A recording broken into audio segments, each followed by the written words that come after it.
Assalamualaikum warahmatullahi wabarakatuh. Waalaikumsalam warahmatullahi wabarakatuh. Alhamdulillah, nahmaduhu wa nasta'inuhu wa nastaghfiruh wa na'udzu billahi min shururi anfusina wa min sayyiati a'malina may yahdihillahu fala mudilla lahu wa may yudlil fala hadiya lahu.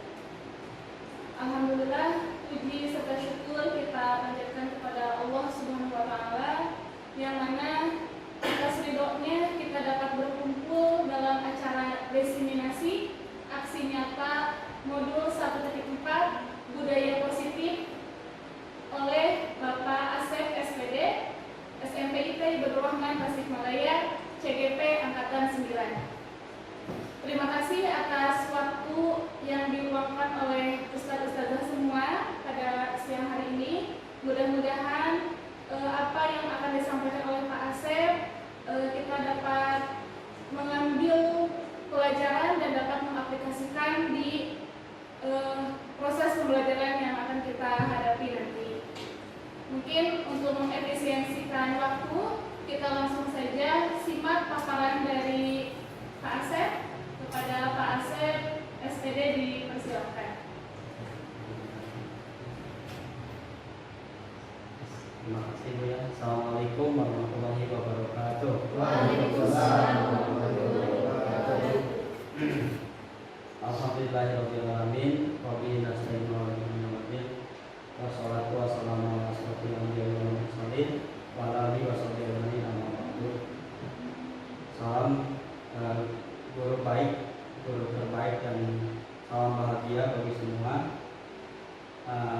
Ibu kepala sekolah yang anak hormati, alhamdulillah bisa hadir di kesempatan siang hari ini, dan juga ada Pak Kasek ya di sini, ada bagian tahfidz dan juga ada pembinaan santri, dan juga Bapak Sek Kurikulum Beda Bapak Kasirot juga bisa hadir, dan juga teman-teman semuanya yang alhamdulillah pada siang hari ini kita bisa berkumpul untuk berbagi budaya baik, berbagi budaya positif.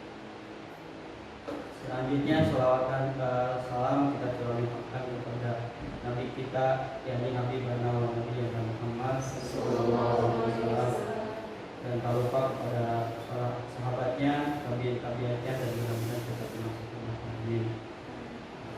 Diwakili semuanya, di sini mungkin saya ingin bercerita dari yang hasil pengalaman. Memang hal yang baik itu harus kita ceritakan, ya. Harus kita sampaikan kepada yang lain. Dan di dalam kegiatan tidak terasa ya, dulu saya memulai kegiatan guru penggerak itu sejak tanggal 16 Juli ya, sejak tanggal 16 Juli. Dan lokakarya orientasinya sekitar tanggal 16 Agustus, dan sekarang sudah tidak dirasa sudah hampir 3 bulan. Saya memiliki 5 bulan lagi ke depan. Kebetulan untuk kegiatan CGP Angkatan 9 ini akan dilaksanakan sampai tanggal 14 Maret 2023 ya. Ya mudah-mudahan 2024 ya. Mudah-mudahan bisa mengatur waktu, karena setelah modul 1.4 ini katanya tugasnya tugas ekspres ya. Nah, tugas ekspres kemarin malam saya diceritakan sama fasilitator. Kalau sekarang dari modul 1 itu jarak waktu tugasnya itu ada 3 hari, 4 hari sampai seminggu. Kalau nanti cuma semalam, besoknya upload dan sebagainya ya. Yang mudah-mudahan ini bisa dikejar gitu kan. Bergerak terus ya. Nah, seperti itu. Di sini di modul 1 itu ada yang beberapa hal ya yang perlu kita saya sharingkan dengan saudara-saudara semuanya. Yang pertama mungkin karena ini adalah kebutuhan saya dalam aksi nyata, nanti akan diunggah aksi nyatanya malam ini. Kita semua baiknya kita sebelum memulai kita ucapkan basmalah bersama-sama dulu. Bismillahirrahmanirrahim. Selanjutnya budaya positif mungkin dari ustadz-ustadznya sudah kebayang ya apa itu budaya positif gitu ya. Dan yang namanya budaya pasti sesuatu hal yang biasa kita lakukan ya setiap hari. Nah, dan positif itu adalah yang terbaik. Ya, apalagi kita suka ada mengatakan adalah berpikir thinking apa? Positif. Oh, positif thinking, berpikir apa? Berpikir positif. Nah, di sini pun ada yang namakan budaya positif. Insya Allah kita mah lingkungan pesantren, apa yang dilakukan oleh kita sama murid kita itu adalah hal-hal yang positif saja yang kita lihat setiap harinya seperti itu ya. Alhamdulillah. Nah, sebenarnya ada yang didirikan, yaitu tugas saya itu ini ya, penyebaran pemahaman dan penerapan pengalaman budaya positif. Penyebaran pemahaman. Kenapa pemahaman? Artinya setiap guru itu harus sinergi ya. Sinergi gimana? Kalau sekarang contoh ibu kepala punya program, kalau bawahannya tidak paham dan tidak mengerti, apakah berjalan nggak programnya? Tidak ya, seperti itu. Ya. Nah, makanya ketika program itu dicanangkan oleh pimpinan, maka ke bawahnya juga harus memahami. Nah, dasar dari pemahaman itulah ketika kita langsung terjun ke lapangannya. Nah, seperti itu. Nah, sekarang pun kita akan berdiskusi bersama-sama, yaitu tentang penerapan pengalaman budaya positif yang ada di lingkungan kita masing-masing. Seperti itu ya. Nah, budaya positif ini harus kita tularkan bukan hanya di sekolah. Kadang kita itu bagus dalam apa? Memberikan pendidikan kepada anak murid-murid kita. Tapi ketika kita datang ke rumah, karena berhubungan dengan perasaan, mungkin menerapkan hal yang sifatnya di sekolah itu tegas, tapi kalau di rumahnya berpikir ke balik, ini anak saya dan sebagainya. Itu salah satunya. Makanya ada yang mengatakan tantangan terbesar bagi guru itu adalah mendidik anaknya sendiri gitu. Benar ya? Seperti itu, itulah tantangannya gitu. Makanya kenapa Pak Ki Hajar Dewantara dia ini berkeinginan untuk merevolusi pendidikan ya pasca kemerdekaan. Salah satunya adalah karena dia melihat pada saat dia sedang di rumah itu selalu berkata kasar kepada anaknya, gitu kan, seperti itu. Tapi ketika di sekolah dia itu menjadi panutan bagi siapa? Bagi gurunya, bagi teman-temannya, bagi siswanya, gitu kan ya, dan sebagainya. Itulah yang menjadi dasar kenapa Pak Ki Hajar Dewantara berpikir membuat penelitian, dan alhamdulillah penelitiannya itu diambil dan diterapkan sekarang dalam pendidikan. Nah, makanya ada istilah filosofi Ki Hajar Dewantara. Nah, seperti itu. Itu salah satunya. Ya, Pak Ki Hajar Dewantara dalam sebuah kata-kata, dalam sebuah narasinya dikatakan penyakit terbesar yang dimiliki seorang guru adalah kira-kira ada yang tahu penyakit terbesar yang dimiliki oleh seorang guru apa? Ya, apa ya kira-kira ya? Penyakit terbesar yang dimiliki oleh seorang guru apa? Coba. Ya, gimana ya Bu? Tidak mau belajar, benar. Apalagi satu lagi ini ada, yaitu ya. Nah, artinya katanya sekarang guru yang sekarang mah yaitu kita selalu memerintah kepada siswa kita, tapi kita sendiri tidak mau untuk melakukannya. Itu salah satunya. Dan itulah akan menjadi cacat pendidikan negara kita. Kita banyak merintah, tapi ketika kita jauh dari dari murid-murid kita tidak melaksanakannya. Tapi di sini insya Allah tidak seperti itu. Ya, amin ya. Semuanya insya Allah sudah seperti itu. Ya, seperti itu. Kita lanjutin. Nah, kita lihat nih budaya positif.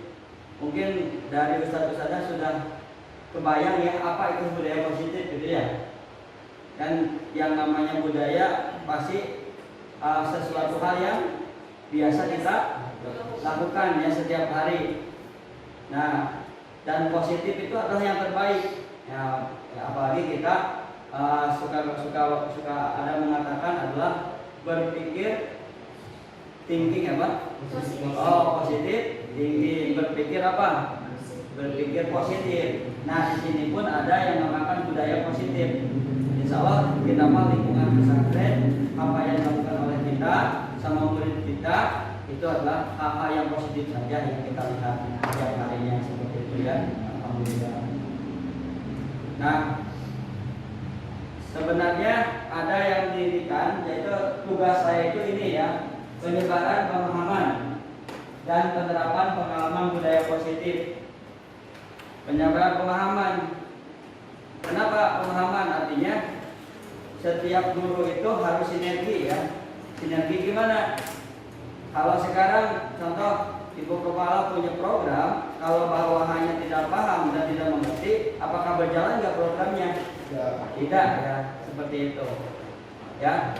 Nah, makanya ketika program itu dicanangkan oleh kepimpinan, maka ke bawahnya juga harus memahami. Nah, dasar dari pemahaman itulah ketika kita langsung terjun ke lapangannya. Nah, seperti itu. Nah, sekarang pun kita akan berdiskusi bersama-sama, yaitu tentang penerapan pengalaman budaya positif yang ada di lingkungan kita masing-masing.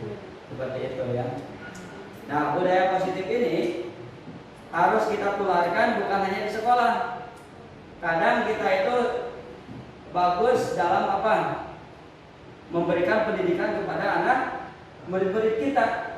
Tapi ketika kita datang ke rumah, karena berhubungan dengan perasaan, mungkin menerapkan hal yang sifatnya di sekolah itu tegas, tapi kalau di rumahnya berpikir ke balik, ini anak saya dan sebagainya. Itu salah satunya. Makanya ada yang mengatakan tantangan terbesar bagi guru itu adalah mendidik anaknya sendiri gitu. Benar ya? Seperti itu, itulah tantangannya gitu.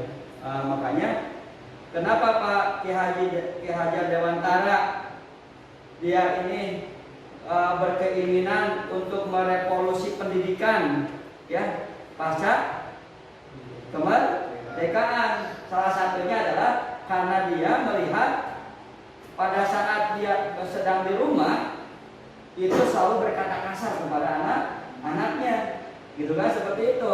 Tapi ketika di sekolah dia itu menjadi panutan bagi siapa? Bagi gurunya, bagi teman-temannya, bagi siswanya, gitu kan ya, dan sebagainya. Itulah yang menjadi dasar kenapa Pak Ki Haji Dewantara berpikir membuat penelitian, dan alhamdulillah penelitiannya itu diambil dan diterapkan sekarang dalam pendidikan. Nah, makanya ada istilah filosofi Ki Haji Dewantara. Nah, seperti itu. Itu salah satunya. Ya, Pak Ki Haji Dewantara dalam sebuah kata-kata dan sebuah narasinya dikatakan penyakit terbesar yang dimiliki seorang guru adalah kira-kira ada yang tahu penyakit terbesar yang dimiliki oleh seorang guru apa? Ya, apa ya kira-kira ya? Penyakit terbesar yang dimiliki oleh seorang guru apa? Coba. Ya, gimana ya Bu? Tidak mau belajar. Tidak mau belajar, benar. Apalagi satu lagi ini ada, yaitu ya. Nah, artinya katanya sekarang guru yang sekarang mah yaitu kita selalu memerintah kepada siswa kita, tapi kita sendiri tidak mau untuk melakukannya. Itu salah satunya. Dan itulah akan menjadi cacat pendidikan negara kita. Kita banyak merintah, tapi ketika kita jauh dari dari murid-murid kita tidak melaksanakannya. Tapi di sini insya Allah tidak seperti itu. Ya, amin ya. Semuanya insya Allah tidak seperti itu. Ya, seperti itu. Kita lanjutin. Nah, kita lihat nih, ada pembelajaran dengan paradigma baru. Kita akan sharing bersama ya. Yang pertama adalah pembelajaran paradigma baru memfokuskan peserta didik sebagai pusat kegiatan dalam kegiatan pembelajaran yang suka kita sebut dengan apa? Nah, tadi student center. kita itu artinya murid yang segala-galanya, ya seperti itu. Kalau zaman dulu mah ada kurikulum CBSA. Apa CBSA teh? Cara belajar. Nah, kalau pada Sunda mah Jul budak sing antem. Nah itu teh sekarang sudah dipakai lagi oleh kurikulum Merdeka. Nah, seperti itu. Ya, seperti itu. Artinya sekarang mah guru itu hanya memberikan sebuah konsep gitu kan, yang disesuaikan dengan gaya belajar siswanya. Setelah itu guru memantau dan mengarahkan kalau ada yang salah. Kalau CBSA dulu mah biarkan budak sing lompatan, guru mah ngarokok gitu. Seperti itu. Enggak, seguru olahraga saya dulu pernah saya didikan. Dia lari kayak itu tuh, ngelilingan kampung. Guru nama kieu gitu seperti itu. Itu kealaman pada saya waktu SD, ya seperti itu. Itu salah satunya ya, pengalamannya seperti itu. Selanjutnya, melalui rancangan siklus yang berkesinambungan, pembelajaran paradigma baru memberi ruang yang lebih longgar pada pendidik dalam menyusun perencanaan serta merumuskan asesmen yang sesuai dengan kebutuhan peserta didik. Nah, berarti kita itu harus bagaimana menyusun perencanaan asesmen yang semua ustadz pasti memiliki. Makanya kemarin STS kemarin disesuaikan asesmennya itu berdasarkan materi yang diampunya, ya seperti itu, ya salah satunya. Nah, pada pembelajaran paradigma baru menggunakan metode student center, yakni guru sebagai fasilitator dalam pembelajaran.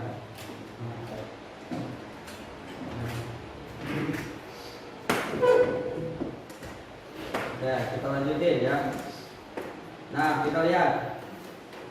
Tiga tolong ya. Selanjutnya, tujuan pendidikan. Tujuan pendidikan adalah menuntun kekuatan rohani yang ada pada anak-anak agar mereka dapat mencapai keselamatan,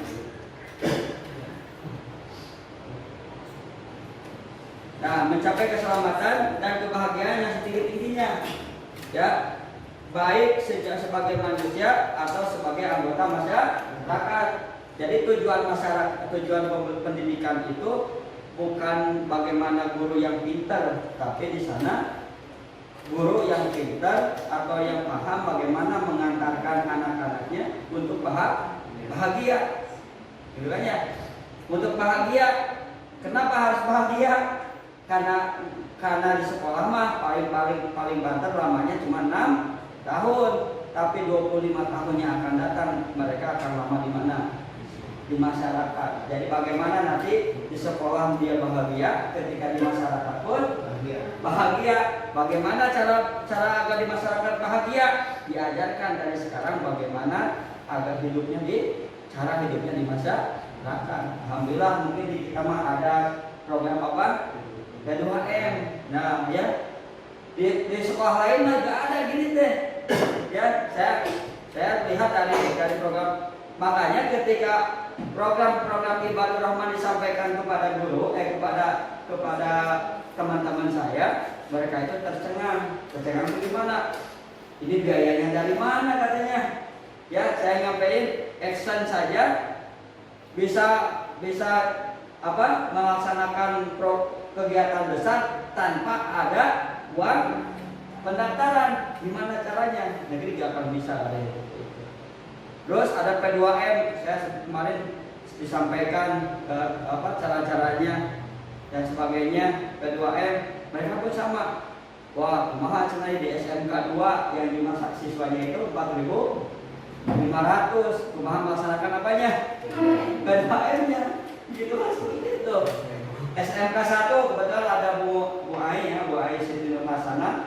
Di SMK 1 jumlah siswanya ada yang ya 4.700 siswa, luar biasa. 4.700 siswa. Makanya di kita ini program yang kita ini kan memang menjadi unggulan bagi kita, tapi bagi sekolah yang lain belum tentu. Makanya metode pendidikan pun disesuaikan dengan sarana dan prasarana yang mendukung, seperti itu. Itu salah satunya. Nah, kita lihat trilogi pendidikan dari Pak Ki Haji Triawan. Nah, inilah yang pertama in di depan memberi teladan. Ada lagi yang kedua, ada yang tahu? Ing ngarso, ing ngajar, namun ngarso di tengah memberi semangat. Yang terakhir adalah keturi handayani, di belakang memberi dorongan. Ya, seperti itu. Ya, di depan kita memberi teladan, makanya guru mah kencing apa coba? Berdiri, murid mah kencing berlari. Ada yang tahu apa maksud dari itu? Kalau kita ngasih contoh yang buruk, perbuatan siswa itu Lebih parah lagi, benar ya. Ketika kita salah memberikan metode, maka yang akan celaka itu seumur hidup siswa kita. Itulah seperti itu. Ya, makanya ketika renungan kemarin Lokakarya yang disampaikan sama guru pengajar praktik itu, bagaimana kita mengevaluasi diri kita tiap hari, apakah metode yang kita bikin, ya, yang kita buat dalam pembelajaran itu sudah seperti kodrat zamannya atau kodrat manusianya, gitu kan? Atau belum? Kalau belum, berarti kita sudah menyiapkan generasi kita yang nantinya akan terombang-ambing. Nah, seperti itu. Ya, makanya mudah-mudahan nih budaya kolaborasi, budaya ngobrol seperti ini tuh bisa menjadi kebiasaan di kita. Ya, seperti itu. Nah, bagaimana kita ada yang bagus dalam menentukan metode, gitu kan, seperti itu. Makanya nanti mungkin Ibu bisa dijadwalkan bagaimana saya dilihat pembelajaran saya sama Ustadz Ihsan nanti ketika mengajar dilihat oleh saya. Setelah nanti pembelajaran kita saling sharing kekurangan saya ini, kekurangan Ustadz itu. Dan seperti itu. Nah, kalau budaya itu sudah muncul, maka sekolah yang ada di sana itu akan memberikan apa yang terbaik bagi anak-anaknya, seperti itu. Contoh gini, kepada anak-anak kita suka menyuruh apa? Sok diskusi, belajar mandiri. Adik kitanya suka enggak? Nah, gitu. Makanya itu salah satunya ya. Nah, kita lihat. Yang kedua, imaja mengunkarso, di tengah memberi semangat. Ya, seperti itu. Dan tuturihan dayani, di belakang kita memberi dorongan. Alhamdulillah ya. Sekarang kita sudah memberikan dorongan yang terbaik bagi anak-anak. Seperti itu. Apa lagi? Kan kita mah ini ya. Kita lihat nih, ada profil pelajar Pancasila. Nah, alhamdulillah sekarang kita sedang melaksanakan P5 ya. Nah, mana yang kita ambil yang sudah kita laksanakan? Nah, yang kedua, gotong royong mana ya? Mandiri, bernalar kritiknya, dan berkreatif. Nah, nomor 1 mah ini mah setiap hari, setiap saat mungkin yang kita lakukan. Insya Allah semuanya juga kemarin waktu akreditasi SMA nilainya 100%, ya seperti itu. Kata Pak Sony mah banyak di pasaran 80% gitu kan. Seperti itu. Makanya langsung di 100% kan. Seperti itu ya. Salah satunya. Nah, Ustaz sudah membaca ini, apa arti dari kebinekaan global sudah membaca? Karena visi kita kan sudah jelas ya. Ujungnya itu apa? Berdaya saing global. Apakah kita sudah membaca, mempersiapkan berkebinekaan global? Ya, seperti itu. Hal dalam artian kebinekaan global itu adalah ada semacam ya kemajemukan atau sebutnya itu pluralisme. Gotong royong, alhamdulillah kita mah tiap hari suka ada piket santri untuk apa? Sadapan opsi itu adalah kita sudah mengarahkan santri untuk gotong royong. Mudah-mudahan itu menjadi kebiasaan bagi mereka, bukan karena terpaksa gitu. Jadi udah budaya, ya, seperti itu.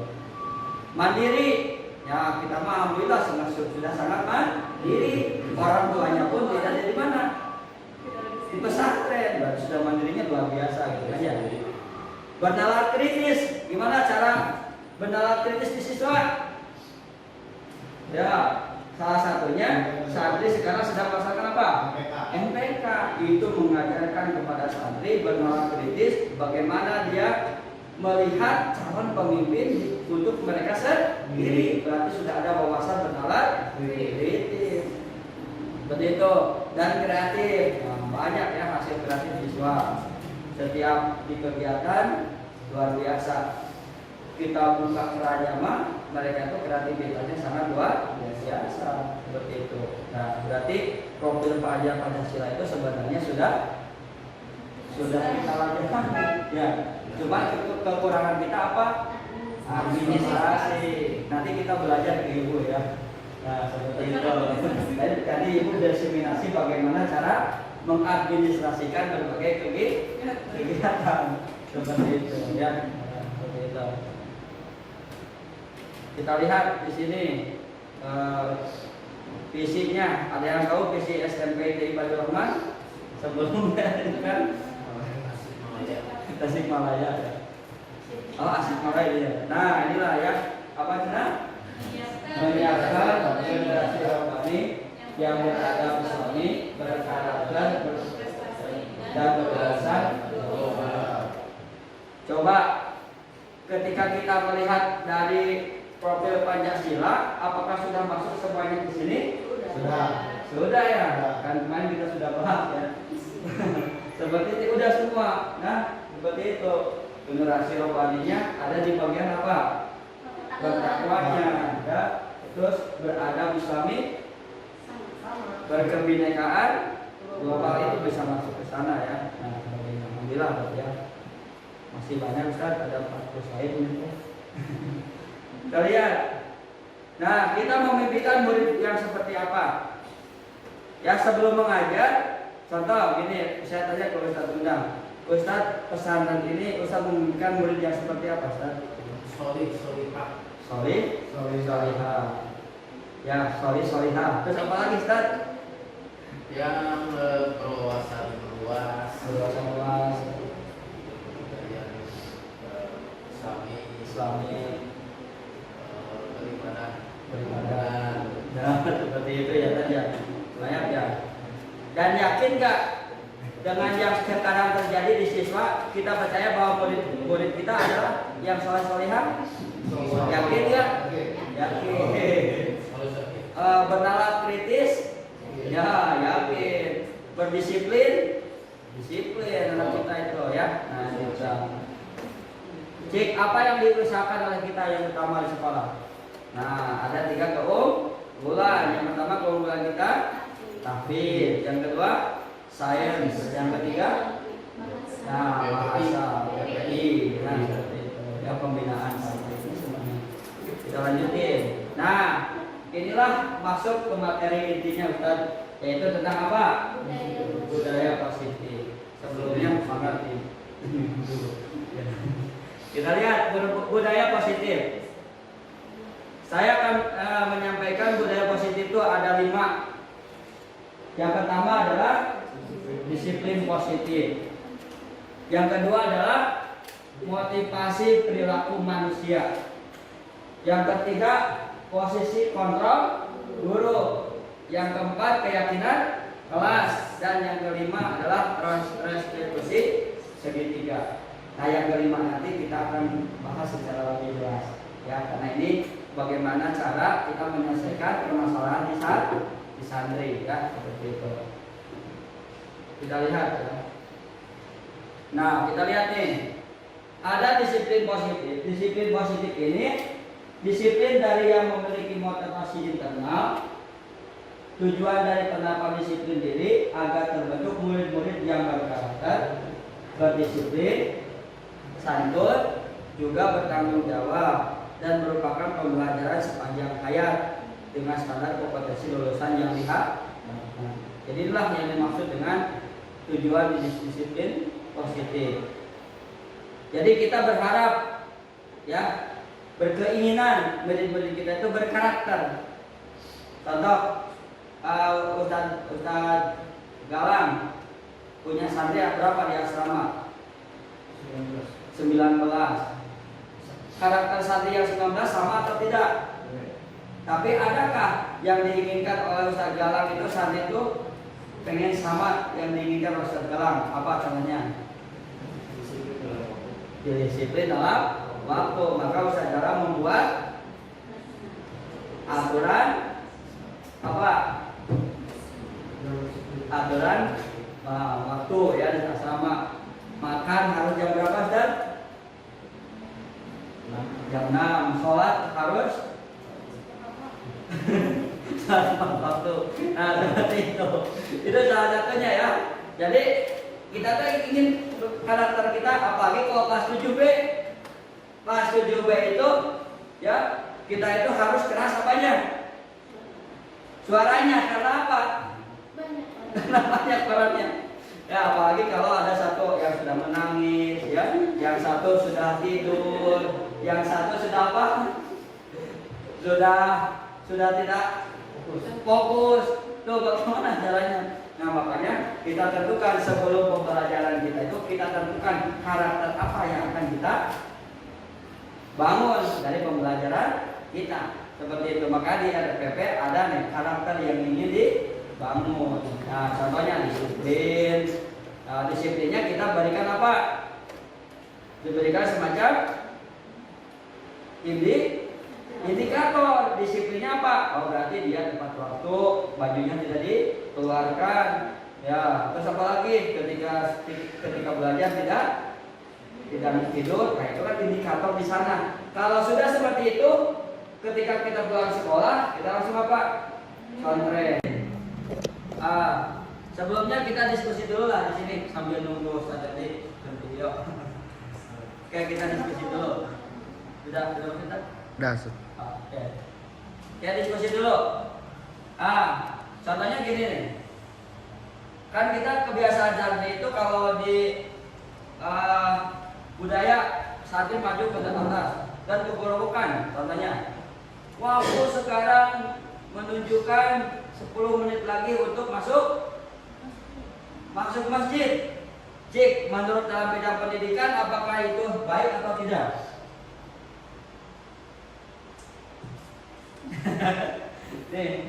Inilah semacam ini ya. Persepsi. Sob gimana ya? Yang menyampaikannya dan leader ya, disebutkan santri positif. Positif. Tapi untuk golongan semuanya Kurang positif. Positif. Coba kalau Ahwat yang melakukannya gimana, Ustaz? Waktunya sama itu. Kalau Ahmad, saudara Ahmad, aulat ya. Kalau misalkan itu untuk mendisiplinkan, jadi positif. Jadi kalau sifatnya ingin mendisiplinkan kepada orang banyak berarti berisiko. Jangan yang haluan. Ya, berarti itu ya salah satunya. Berarti kita melihatnya berarti mana yang positifnya, mana yang kurang positifnya. Nanti kita lihat ya di sini. Kita ada beberapa teori, 3 teori perilaku manusia. Kita sudah tahu perilaku kita seperti apa? Kita kan seperti manusia ya. Apa coba perilaku kita teh? Kita itu manusia. Coba perilaku kita seperti apa? Kita itu. Kalau di dalam Al-Quran itu katanya kalau diberi masalah suka ngeluh, perlu kesah, tapi kalau kebahagiaan menjadi pikir. Luar biasa ya, tepuk tangan. Ada lagi yang lain? Maka biar gak ngantuk ya, ini mah hanya yang sering aja ya. Maka Ustaz ada? Tapi kalau menurut pribadi yang menilai orang lain pribadi. Ya, misalkan saya ini humoris gitu. Ustaz bilang ini adalah humoris menurut saya. Nah, seperti itu. Berarti 3 perilaku manusia itu tergantung penilaian orang lain. baik. Oke ya. Bagus. Ada. Kita lihat. Perilaku kita itu yang pertama adalah menghindari ketidaknyamanan dan hukuman, benar gak? Makanya ada ketika kita, kenapa sekarang KPK dibentuk di Indonesia? Kenapa KPK dibentuk di kita? Tapi masalah korupsi makin banyak karena manusia itu selalu menghindari hukuman. Ya, kalau sudah berbohong satu kali, pasti mencari alasan untuk berbohong kedua kalinya. Karena kita mah sifat manusia mah tidak ingin dihukum. Contoh, ya saya dipanggil Ibu Pak Asep, kata Bu Kiki di sana, aduh, apa gitu seperti itu. Padahal mah mau dikasih hadiah gitu. Seperti itu contohnya. Atau langsung, dia panggil ke SDM dia. Nah, padahal mah belum tentu kita itu mau. Itulah salah satunya. Makanya kita mah manusia selalu menghindari hukuman. Padahal sebenarnya hukuman itu yang akan mengangkat di derajat kita. Kita diberikan cobaan sama Allah, itu diberikan kepada orang yang mampu memikulnya. Ya seperti itu. Tapi kenapa di dalam kehidupan kita sehari-hari kita selalu menghindari hukuman? Ya seperti itu. Karena itu adalah perilaku manusia sejak hidup, seperti itu. Memang gitu benar ya. Makanya ini terjadi kepada siswa kita. Makanya mereka itu, kita kan suka bilang, kumaha sih caranya memisahkan antara anak itu suka menutup-nutupi keburukan. Inilah yang harus kita tuntaskan bersama-sama. Ya seperti itu. Bagaimana cara menuntaskannya? Ya salah satunya adalah ada sinergisan antara yang satu dengan yang lainnya. Pimpinan memiliki kebijakan ini, di bawahnya melakukan juga ya sama. Kalau tidak gitu mah, nah pastilah semuanya tidak akan berjalan dengan baik. Yang kedua, mendapatkan imbalan atau penghargaan dari orang lain. Yakin ya? Ketika kita dipuji pasti hidung kita mengembang. ketika kita diomongin yang jelek, kita menggerak di mana? Dalam hati kita. Itulah lumrah, itulah sebut dengan manusia. Berarti benar kita hidupnya seperti manusia. Seperti itu. Dan ingin mendapatkan penghargaan dari orang lain. Oh, saya sudah berjuang lama di sini tapi tidak dapat penghargaan. Yang seperti itu adalah naluriah yang muncul dari seorang manusia. Nah, makanya gitu.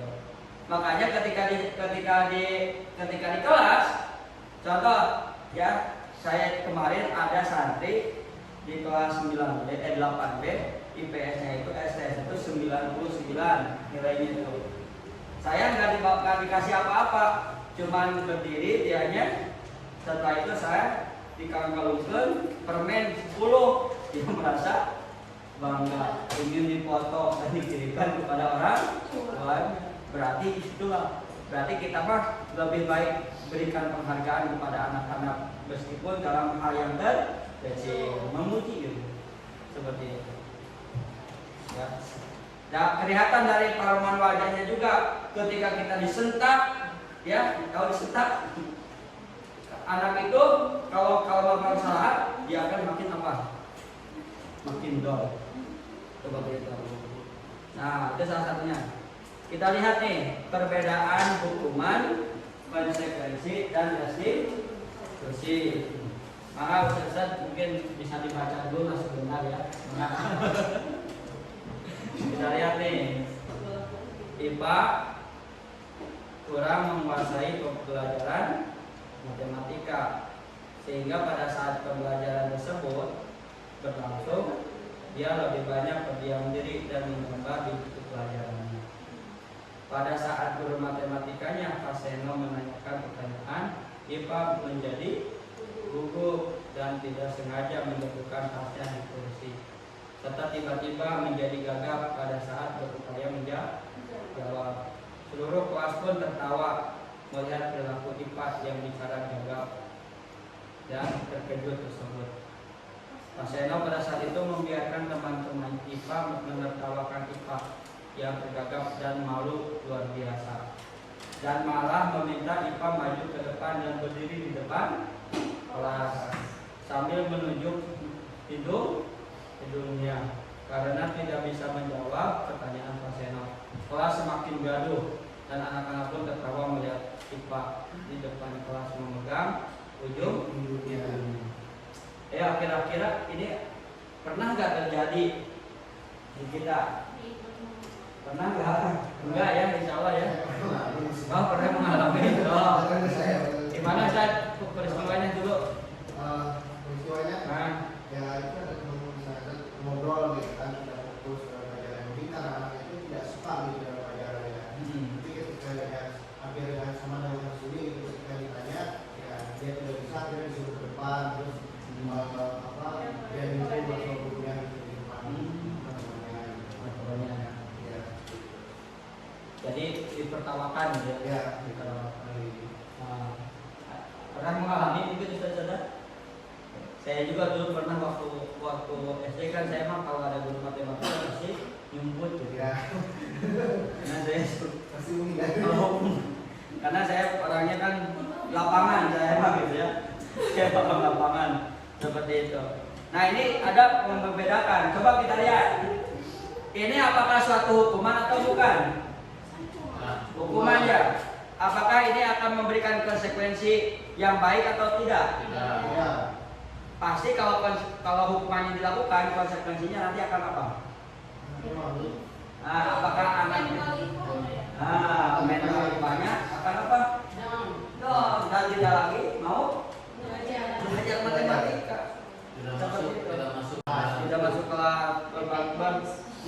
mencari apa? Berbakwa 1000 alasan untuk menghindari matematika. Mungkin ini terjadi pada pembelajaran kita. Ya. Mungkin karena kita mah kurang peka atau saya kurang kita teliti, ucapan kita pun dapat menyakiti anak-anak. Ya. Kita seperti itu. Padahal kita mau mengajar seperti itu gitu kan. Tapi di belakang mungkin ada yang menerima atau tidak. Itu salah satunya ya. Makanya kadang di akhir itu ada yang dinamakan dengan refleksi. Refleksinya itu ditanya ya.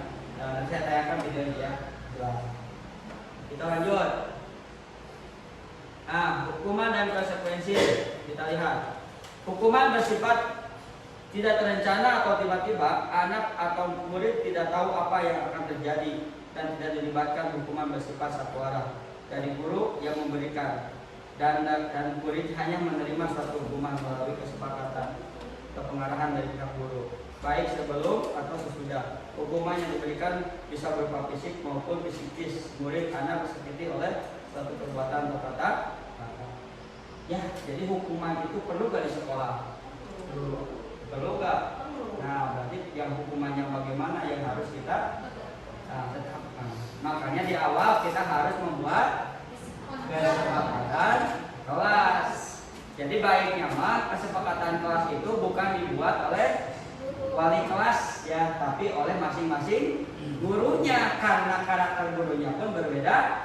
Ada yang gurunya suka tegas, ada gurunya yang lembut, beda-beda. Nah, termasuk kita seperti itu.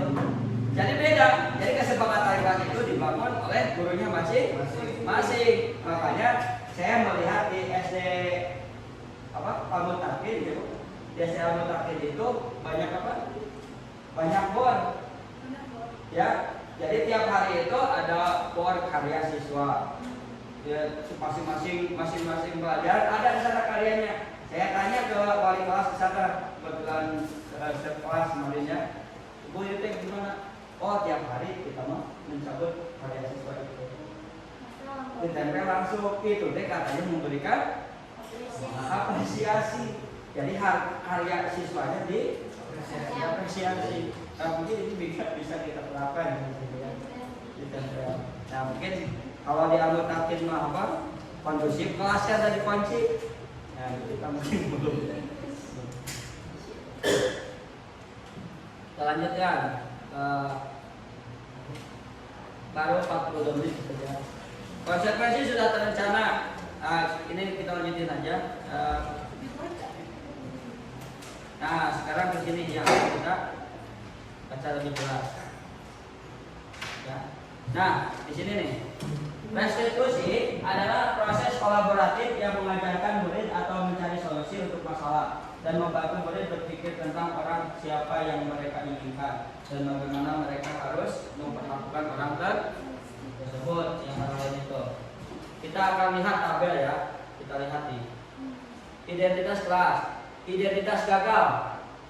Jadi ini kalau kita senantiasa memberikan hukuman kepada santri, nanti kita otomatis kita akan mempersiapkan generasi yang gagal. Bahasanya bukan hukuman, itu konsekuensi. Nah, itu ini ya yang saya ingin kita kolaborasikan sekarang ya. Kita lihat. Yang pertama nih, hukuman. Sesuatu yang menyakitkan harus terjadi. Kalau yang tersakiti, pasti orang itu tidak akan melupakannya. Ya. Apapun itu. Ya. Ya, apapun itu ya. Yang kedua, tidak nyaman untuk murid anak untuk jangka waktu yang panjang, apalagi kita boarding sistemnya. Berarti kenapa kita bisa menganalisis kenapa murid kita tidak nyaman di kelas, tidak nyaman di lingkungan kita? Ada apa sih yang salahnya? Apakah sistem kita yang dibangun itu karena banyak hukuman ataupun apa? Nah, seperti itu yang kita lihat. Yang kedua, korban mendapatkan keadilan. Ya pasti secara ini mah diselesaikan secara apa, kan dulu ada ya satu siswa yang memukul gurunya ya, di motor ditendang motornya di pinggir jalan, ada yang gitu kan? Seperti itu, dan murid akan tersakiti. Nah, inilah bahaya hukuman. Nah, beda dengan konsekuensi, sesuatu yang harus terjadi. Jadi kita berikan kepada pemahaman kepada anak, kita tanya apa yang kamu lakukan itu apakah ada konsekuensi bagi kamu dan orang lain enggak? Itu kan seperti itu. Kita tanyakan. Contohnya, konsekuensi bagi kamu apa? Konsekuensi bagi orang lain apa? Jadi anak kalau melakukan sesuatu itu balikan lagi kepada anak tersebut. Seperti itu. Yang kedua, tidak nyaman untuk murid anak untuk jangka waktu yang pendek. Jadi masalah dendam itu akan hilang ketika konsekuensinya sudah jelas. Seperti itu.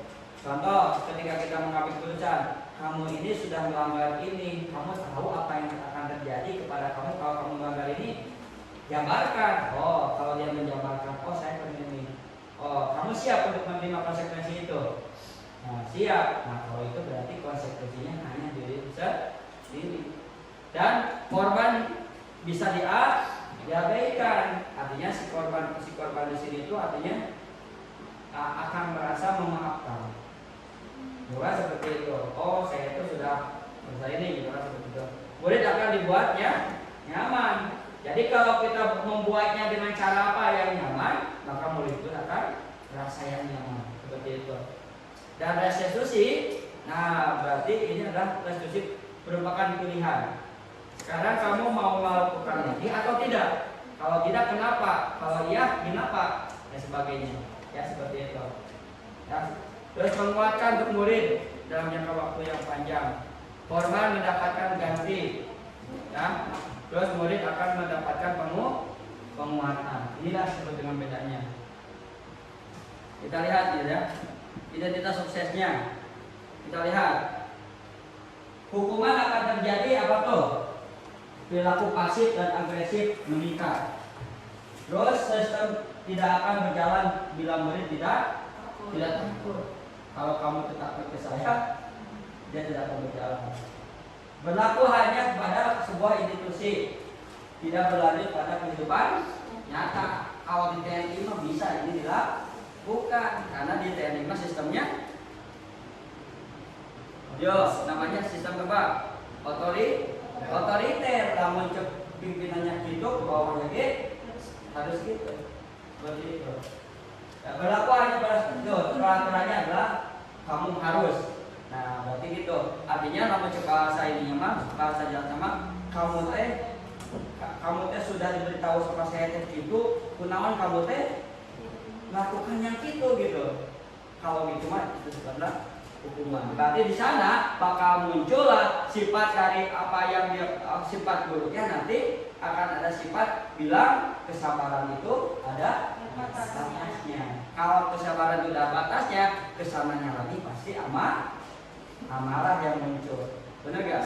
Digaplok, dia apalagi ditendang gitu kan, seperti itu. Itulah orang yang seperti itu, ya. Konsekuensi penguatan hanya bertahan dalam jangka waktu pendek, menggunakan monitoring dan supervisi terus-menerus dari guru. Jadi konsekuensi mah kita lihat dalam ininya itu, makanya katanya kalau di dalam PPK mah memiliki buku catatan pribadi siswa. Nah makanya kalau sudah itu bisa kita lihat. Ya alhamdulillah kita sudah seperti itu, dalam melaksanakan menyelesaikan permasalahan santri, dicatat dulu di berita acarakan dulu. Jadi anak disuruh dulu untuk menceritakan ke kejadiannya sendiri. Berarti itu sudah mengajarkan apa tadi? Ya, sudah mengajarkan bahwa dia akan berlaku adil kepada orang lain. Seperti itu. Ya. Nah, masalahnya akan terpecahkan, murid akan bertanggung jawab untuk perilakunya, fokus pada pemecahan masalah dalam jangka waktu panjang, apa yang kamu yakini, apa yang kamu bisa lakukan untuk perbaikan masalah. Kita lihat, ini masih panjang ya. Nah kita lihat nih dampak negatif, netral dan positifnya. Murid membenci peraturan, awas kalau dilakukan lagi ya, nanti awas kamu. Nah seperti itu. Kata-kata itu lebih baik kita tindakan, tapi ganti dengan apa? Lakukan yang saya katakan. Ganti nanti mah kata-katanya ya. Jangan awas mah ancaman sifatnya. Langsung apa hal yang sesungguhnya ingin kamu lakukan. Nah, gitu kan, kata-kata yang lembut ya, lebih lembut ya. Jadi apa hal yang ingin sesungguhnya kamu lakukan. Kenapa sih kamu tadi melakukan itu? Sebenarnya apa sih yang ingin kamu lakukan? Ya seperti itu. Kalau hukuman, paksaan, stimulus dari kontrol, mendorong menyalahkan diri, ya. Jadi nantinya maka muncul sifat-sifat siswa yang secara mentalnya itu frustasi. Udahlah saya mah ngapain harus ke depan deui, tak guru lagi tadi apresiasi. Nah, itu bahaya banget seperti itu. Itu salah satunya. Nah, tindakan guru. Nah, kita lihat ya. Tindakan guru mencatat 100 kali di dalam buku kalimat, saya tidak akan terlambat lagi karena terlambat ke sekolah. Cik, ini apa hukuman atau konsekuensi? Hukuman. Lari mengelilingi lapangan basket 2 kali karena terlambat hadir sekolah. Hukuman. Membersihkan coretan yang dibuatnya di meja tulis. Konsekuensi. Terus murid diminta untuk push up 15 kali karena menggunakan masker ke sekolah. Hukuman. Menggantikan kertas tugas teman yang berjemur di lapangan basket pukul 12 siang karena hukuman semua ya. Murid diminta bertelanjang kaki sepanjang hari karena tidak menggunakan sepatu warna hitam sesuai peraturan sekolah. Berdiri depan kelas sambil mengangkat kaki selalu. Membersihkan tumpahan air juga. Kehilangan 10 menit. Konsekuensi. Itu salah satunya ya.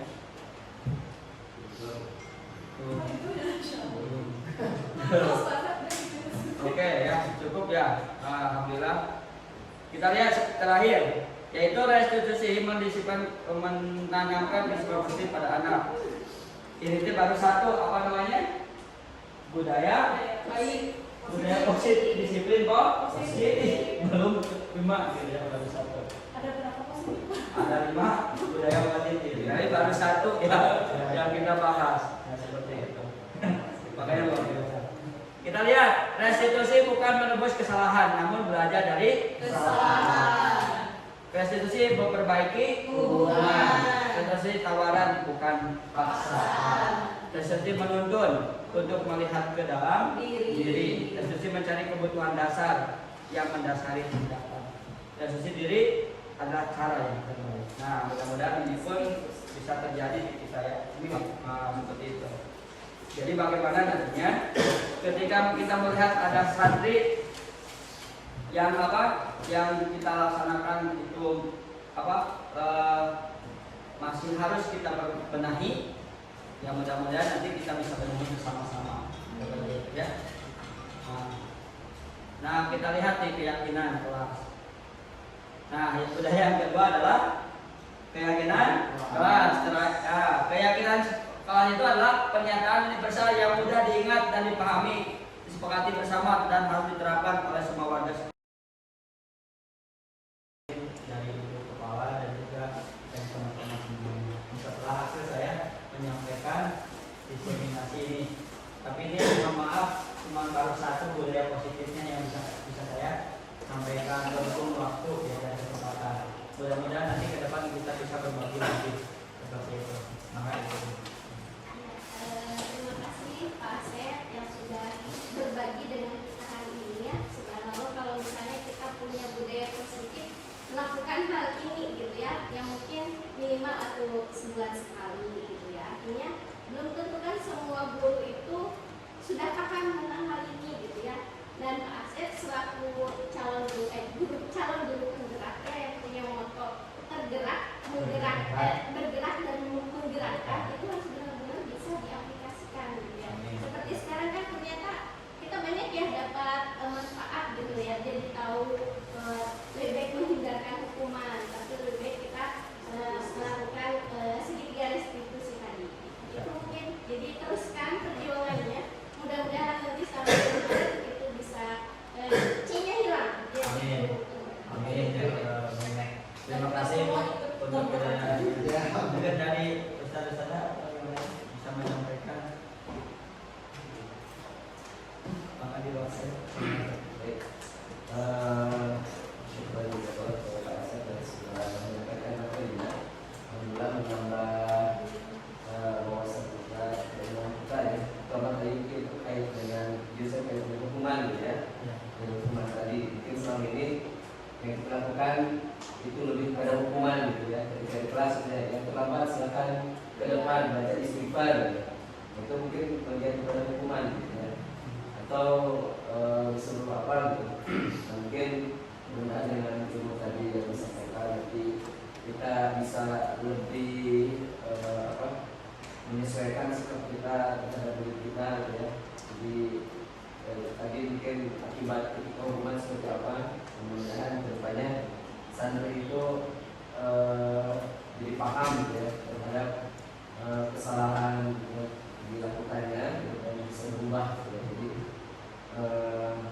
malah bukan menjadi guru gitu, guru gitu, tidak masuk kelas, mungkin yang sering terjadi di kita saat ini. Mudah-mudahan dengan adanya ini itu menambah semua wawasan kita ya, dan mungkin nanti bisa disampaikan ke yang lainnya ya.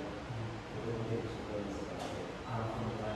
Alhamdulillah kepada Ibu dan juga ustaz-ustazah semuanya atas waktunya. Insya Allah mungkin hal yang seperti ini pasti saya lakukan kedepannya 2 minggu sekali Bu. Karena tugas diseminasinya pun 2 minggu sekali. Yang mohon maaf mungkin kalau nanti saya tiap hari mengganggu aktivitas ustazah ya, dan karena kami di sini tujuan dari guru penggerak itu memang sangat bagus sekali membangun budaya positif yang seperti ini ya. Seperti hanya tadi kita menontonkan sebuah tayangan video tentang metode belajar. Metode belajar kan kita tahu ya bagaimana caranya dan sebagainya. Mungkin nanti pun kita ke depan bisa juga dengan kita mendiseminasi model-model pembelajaran gitu kan ya. Nah, terus metode pengajar dan sebagainya gitu kan, sharing gitu kan, seperti itu. Dan ini bisa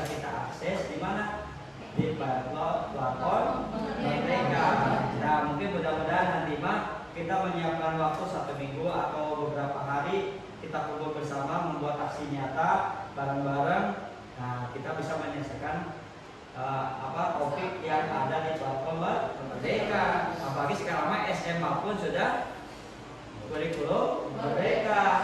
Apalagi SMP sudah 2 angkatan yang menjadi kurikulum Merdekanya.